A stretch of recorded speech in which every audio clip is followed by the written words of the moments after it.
Thank you so much. Boy, that was a precious little baby Adam has. You know, Adam, where is he? If we get together, you and me, we can make a full head of hair. I'm just saying. Yeah. Boy, when he gets my age, he'll regret shaving that off. You only get it for so long. I'm very excited about telling people this story. And so it's kind of in honor of my dad, too, because my dad was a missionary for many years. I'm going to give the Bible verses ahead of time in case I run out of time. So you let me know if I'm going long, throw something at me, do something, okay? So in Philippians chapter 4, and I'm going to read, I was going to read more, but I'm going to read from 4 from 11 through 13. And listen carefully to these words. I do not speak because I have need to, for I have learned in whatsoever state I am in to be content. I know both how to face humble circumstances and how to have abundance. In everything and in all things I have learned the secret both to be hungry and to be filled. I can do all things through Christ, which strengtheneth me. Now let's jump over to 19. It says, Philippians 4:19. But by God's supplying all of our needs according to his riches in glory in Christ Jesus. My God will supply. There we go. And also, I'm going to go ahead and read some more here. Jesus said in John 16:33, I have told you these things so that in me you may have peace. In the world you will have tribulation, but be of good cheer. I have overcome the world. And in Hebrews 13:5 it says, we are told that he will never leave us nor forsake us. So I'm going to tell you a story that happened to me when I was just a little kid. I was 5 years old. This is in 1965. So don't do the math. You'll figure out how old I am. There I am. See, I did have a head of hair. That's proof right there. Anyway, 1965, my parents went to Punta Arenas, Chile, the southernmost city literally on the planet. If you could get, okay, there's my family. That's my dad. That violin, by the way, you ought to look that up. That's a viola d'amore. Only 4 of them left in existence. Very awesome. And so let's see, I'm the little guy on the end. Yeah, so that was me. And that was the time about that we were there. We were there for about 3 years. Well, in this time that we're there, go ahead and roll some other family pictures if you have them. I forgot what I put on there. So, oh yeah, that's a funny story behind that one. Yeah. Anyway, yeah, and there's more of my family. My sister Charity was not born yet, so there was one short there. So anyway, so here we are in Punta Arenas, Chile. If you could show that on Google Earth, that would be awesome. I want you guys to see where this is. Okay, I'm so glad the kids are here. They can see this too. Okay, this is amazing. Punta Arenas, Chile is there. All right, there we are in America, and that's 6,338 miles or so from where we are right now. So yeah, and then maybe you can zoom out and turn the earth almost upside down. There you go. Boom. It was cold. It was definitely cold. So he goes in. And if you look, that's the Patagonia Mountains. And right there, that little city, that's today. So that's like 4 times of when we were there. But outside of that, there's nothing for hundreds and hundreds of thousands of miles. But it was a port where the ships would come through, and they would stop there. And my dad found out that there's no missionaries there. There's nothing there at all. So we're going to go. So we packed our bags and we went down there. Well, we had quite a few people that said they were going to support us. They were going to send us whatever we needed. Go ahead and turn that, show how close that is to the South Pole. Yeah. There you go. Yeah, then. Yeah. That's pretty darn close to the South Pole. Man. So, yeah, if you turn it, you'll look all the way around. That's the very last continent that you can get. So this is farthest away as you can get. And my dad had a heart for people that never can hear God. Early in his career, he gave up his violin career and went to Debeba, South America, because nobody else would go. And so that was just the kind of guy in the heart that he had. Okay. Yes. So anyway, we were in Punta Arenas, Chile. Everything was going pretty good. People had been supporting us. But we wanted to minister to the most needy people that we could find. So we were living in this tiny, tiny little shack on the interior of Punta Arenas, Chile. And of course, we didn't have a vehicle. We had to walk everywhere. And after a short time, churches that were supporting us, they decided to build a foyer instead. Individuals that were supporting us decided they had a hard time, or whatever the case happened, things happened to where all of this sudden, just bam, no support. 6,000 miles away from home, we had nothing. So my mom and dad were kind of nervous. We ate everything that was in the house. It was over 3 days we didn't have anything to eat. And my mom was just beside herself with 6 kids and no food. So she prayed and prayed. And so Mom said, let's turn the house upside down. We've got to find money somewhere. Somehow, we've got to get some food. They looked into cushions of couches. They looked everywhere. They came up with $3.25 U.S. money. That's not a lot of money to feed 6 kids and a man and his wife. The next time we knew we would get a payment from anybody was over a month away. So Mom said, okay, guys, everybody get down and pray. We all got in a big circle, and we kneeled and we prayed, Jesus, please, please, you know what we need. Help Mom get the food. Help her to go there. She goes to the grocery store. She spent a lot of time, couldn't find anything. So discouraged and distraught. She's walking out, and just as she's walking out, she looks and she sees these bags of, she thought was flour or something. She looks, and they're oatmeal. 20-pound bags of oatmeal. So she looked at the price, and she calculated in U.S. dollars, $2? $2? I could buy that. She's so excited. She got oatmeal for $2. Big 25-pound bag. I've got to have something to drink with it, some milk or something. She went down. She went down and she got, which is really popular out there, sweetened condensed milk. She found a rack of sweetened condensed milk for $1.25. Exactly what she had. So that sweetened condensed milk, if you guys have ever had it, you make cakes and stuff with it. It's really thick. So my mom thought, well, I can just water this down and make enough until something happens. So she comes home. We're all excited. That night, we're going to eat. We're so excited. Mom stirs up this pot. Mom, what you making? Oatmeal for dinner? That's what we got. Okay, well, we were happy because we were so hungry. So we just ate. Whoa, whoa, whoa. Don't take too much. Why not? So we ate. That was a good day. We went to bed, our bellies full, for the first time in 3 days. The next morning we got up. We were excited because we knew we were going to have breakfast. We had oatmeal. It was awesome.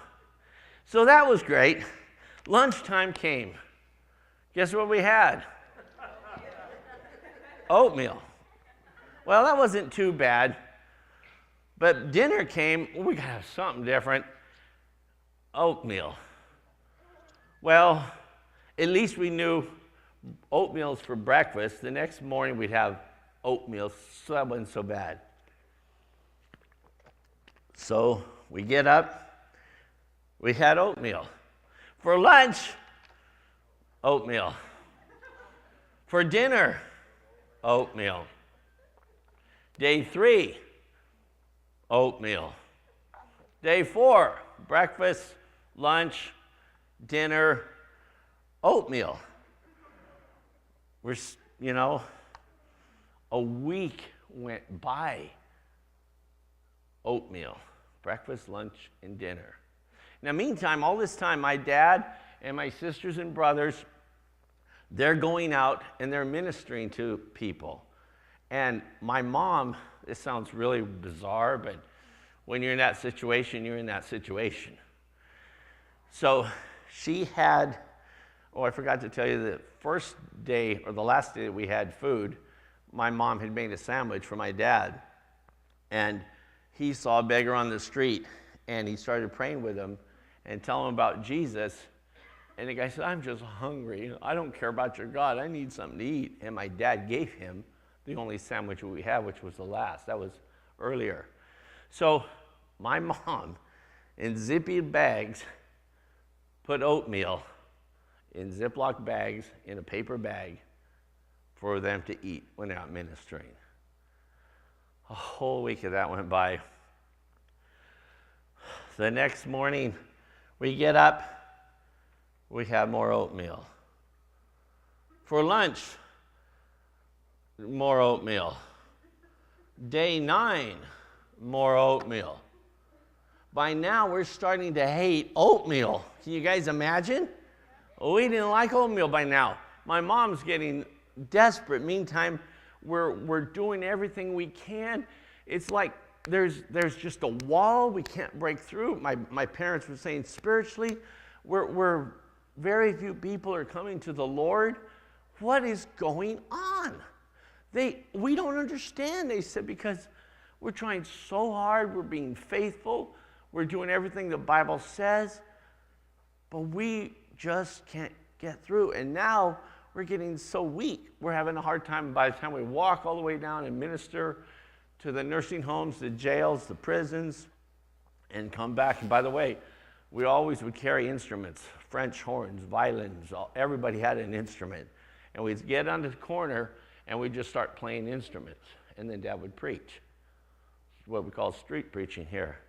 So it's getting worse and worse. My mom was getting upset because we weren't eating it. My dad said, you have to eat it. We cannot waste it. God provided this, you have to eat it. So guess what? If we didn't eat the oatmeal for that meal, Mom saved it and Dad made us eat it the next meal. We couldn't have fresh oatmeal till we ate the old oatmeal. It's getting more and more to where we're eating less oatmeal and it's, So my mom got creative. My mom got sick of this. She got so tired of this, she's crying out to God, God, you gotta help us here. So she said, everyone dress up. We're gonna have a fantastic meal. So we're all excited, and we put on our best Sunday go-to-church clothes for a big fancy dinner. Mom goes in there, she decorated the table, which was actually a door. And what we sat on were orange crates, milk crates. I was so little, I think I sat on encyclopedias, you know. We didn't have anything. I mean, nothing. And here we're trying to do God's work, you know. So we would get down there and we sit down. She has a tablecloth on there. And she says, okay, now guys, I want you to close your eyes and pretend today we're having steak and mashed potatoes. Oh, we were excited. We looked. Mom, that's burnt oatmeal in the side that looks like a steak. Just pretend. And we got to be happy and grateful. That's what we have. 2 weeks of oatmeal. And the fresh oatmeal was the potatoes, see? Yeah. And for garnish, she actually went out into the garden and found a little bit of leaves and put on the plate, trying to make it all fancy, you know. Well, we loved Mom and appreciated her, and we forced ourselves to eat the steak. The next day we got up, we had oatmeal. And oatmeal, and oatmeal, and oatmeal. 30 days, nothing but oatmeal. Very few people coming to the Lord, getting so weak, we're now going 2 or 3 blocks. During the same time, which I wasn't able to tell downstairs, you name anything that could happen, it happened. One of the most powerful things, and it's in one of my mom's book, 101 Greatest Miracles that she's ever seen. We had this little bitty propane gas heater, and the houses back there, they're not built very well. They don't insulate very well. And so it was cranked up, and everyone was in the kitchen. I was sitting there playing with my little cars, and I'm looking up. Something's not right here. That's not right. And the flames got higher and higher and higher. Going, Dad, Dad, Mom. And I went running to find him. The fire got so big, it's hitting the ceiling and just fanning out like that. And the whole house was about to be ablaze in an inferno. And my dad, he runs out there, he goes, God help me. And he grabs that thing and he goes running with it. This is still hard for me to tell this because I remember it so vividly. My dad was a complete ball of flames, completely on fire. It was scary. And my mom just runs out, throws a blanket on him, and he rolls around. And he gets up, and she's just saying, Jesus, Jesus, Jesus. And he gets up, nothing. Nothing. His hair wasn't singed. He didn't even smell like smoke. It was incredible. We had all kinds of events for 30 days like this. So, one day, day 30, we're having oatmeal for dinner. This time it was supposed to be a lobster. My mom doesn't know how to make a lobster shape. It looked like a spider, scared us to death. But anyway, it was nasty. So we're sitting there, and my mom says, okay, guys, I have some sad news to tell you. We are out of oatmeal. Yeah! Oh, we were excited. No more oatmeal. So what are we going to eat? No, you don't understand. There isn't anything. You know, there's nothing. And what are we going to do? My dad says, he read that verse. My God shall supply all your needs according to his riches in glory. He says, okay, God says it. I believe it. He gets the Bible. My mom done this more than once. Puts it down. He stands on it. He says, I'm standing on your word. You say, ask anything in my name. I will do it. God, we've been here for 3 months, a month of the worst disaster financially we've ever seen. Our kids are getting skinny. We have no energy. And the closest town is days and days away by ship. We've got to have something. And while he was praying, what was that? Somebody's at the door. And we didn't want to get up because, boy, you don't interrupt my dad's praying. We learned that. So finally my dad says, with his eyes closed, somebody get that. My oldest sister, Faith, jumps up, runs to the door, opens it, looks. There's nobody. Closes the door, walks away. I said, wait a minute. She opens the door again. Oh, my goodness. Huge box of food. A box like this. She's like, wow. It was incredible. It was, kids, think about the best Christmas present you have ever had. Let me tell you what. Food is way better than Nintendo. It's better than anything. It's like, oh, we were so excited. So my mom gets it, and she starts pulling out all of these cool things. She pulls out this funny-looking pear. I said, oh, Mom, those pears are dead. It's green, and it's got little knobs on it. She goes, honey, that's not a pear. She's cutting it, opens it up, and goes, oh, it's green inside, and it's got a huge seed. She goes, son, that's an avocado. What? It's an avocado. God gave it to us. Now, you talk about miracle.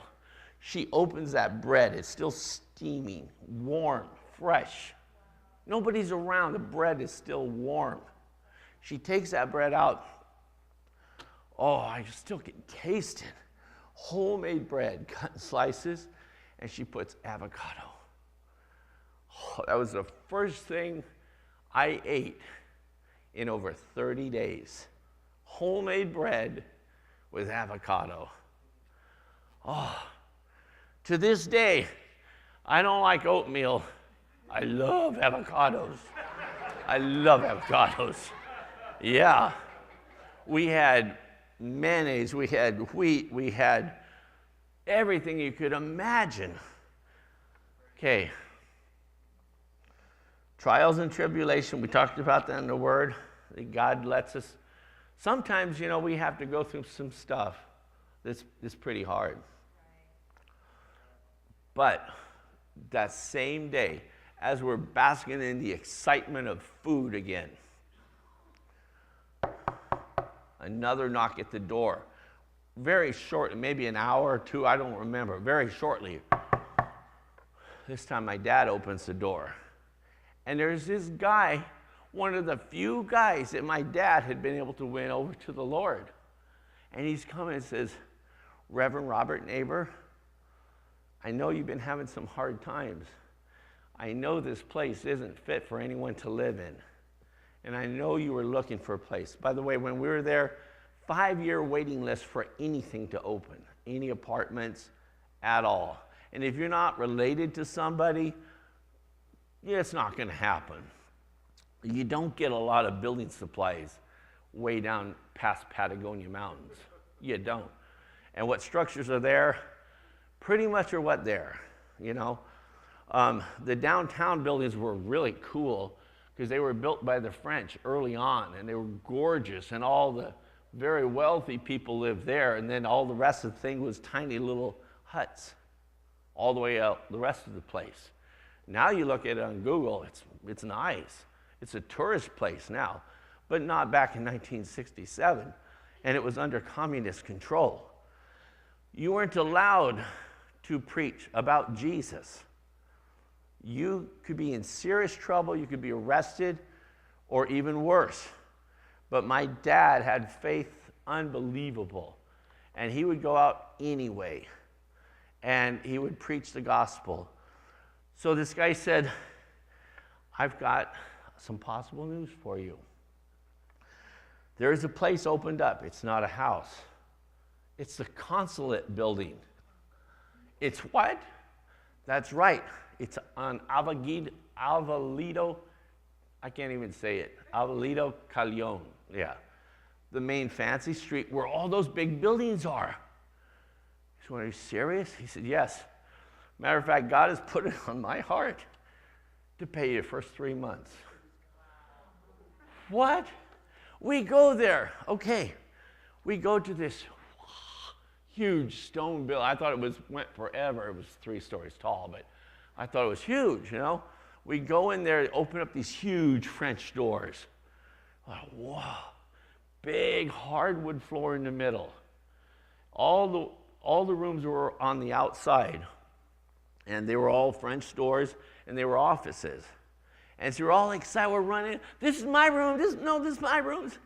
And the first night we were sleeping on desk that they had left, and on the floor, and there was a fancy couch. Get this, not only did they have that, but they had a lifted platform in this great big building, not quite as big as this, but if you cut it down like from there to there, it's a big open area. And my dad is thinking, Mom, he always called her Mom because of us kids. He said, Mom, this is kind of like a church. And so he went over across the street to where, at that time, the communist constable, the head, of that area was. And he says, I've got a letter that you need to see. It's from the King of Kings. King of Kings. Send him up. We got to hear this guy. My dad goes in there and tells him about Jesus. 2 hours later, he comes out. That guy is on fire for God in 2 hours. A communist leader. He says, you go and you can minister all you want to, and I will send my guards to protect. My dad got speakers. He hung them on those big French doors. He opened them up. We started singing and playing music. I started doing my comedy routine with the cello and all of these things. And people came and came and came. Oh, pretty soon we're standing like this. They had to take the chairs out. There was no more room for chairs. People were getting saved in the 20s and 30s at a time. It was just incredible. People heard the music all the way down both sides of the street. Whew. Now, wow.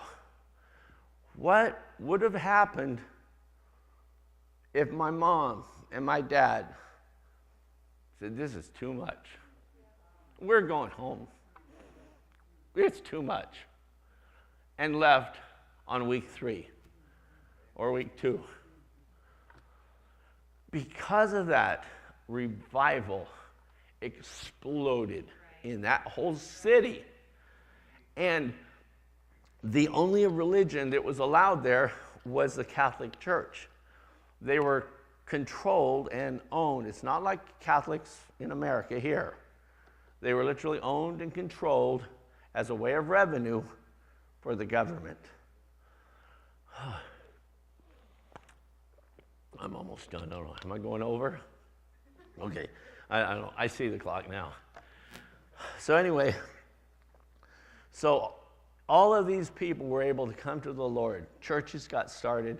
The head bishop, Catholic bishop, my dad invited into his house to speak with him.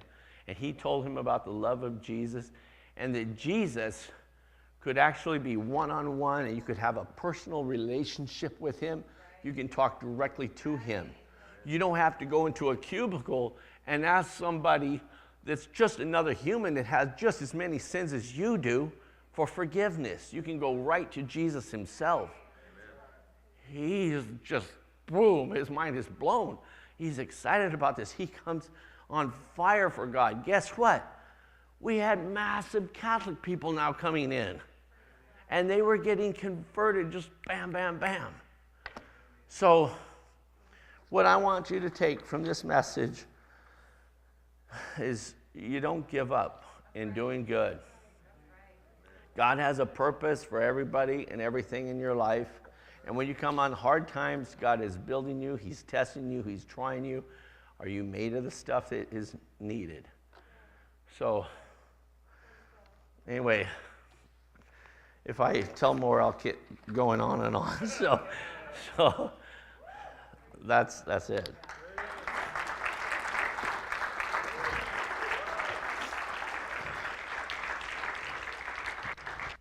Thank you, John. Bless you.